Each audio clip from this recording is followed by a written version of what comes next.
Women are so busy in their lives, but not for themselves.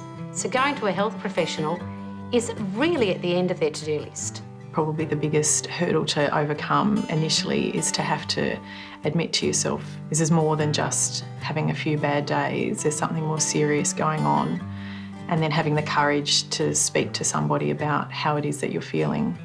It's important to find the right GP or health professional. In the beginning, I didn't ask questions because I guess I did know what was going on. I sort of left it up to them.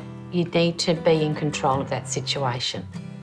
Because with depression or any of these anxieties, you're feeling out of control. I think it's very important to know that you can ask, you're allowed to ask questions that are important to you. For me, it was a huge relief in knowing that I had that power to ask that question, and it was my right, because this was my health we were talking about. It's your experience, it will be your recovery, and it's very important that you play an active part in that.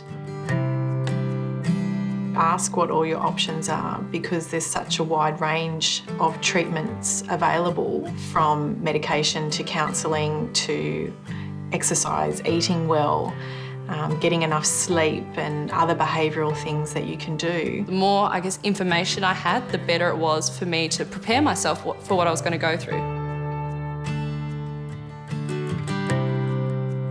Deciding upon the best options for me and what pathway to take came down to looking at the pros and cons of all the different options that the doctor put forward, and weighing those up and seeing what my preference was, what suited me personally and also with my lifestyle, and also what their professional recommendation was. You may need to try different things until you find what works for you. You may need a combination of things to help you get better. Having it explained to me that this is something that's going to take time allowed me to have a realistic view of where I was going to be going over the next few months. Gives you some sort of hope that things will improve. They're not going to set you up for disappointment. They're going to base things on experience. That was like someone throwing me a lifeline, because when you're in that frame of mind, you think that you're going to feel like this forever. I can still look after my family and I can still do those things that I'm superwoman about, but somebody else is looking after me.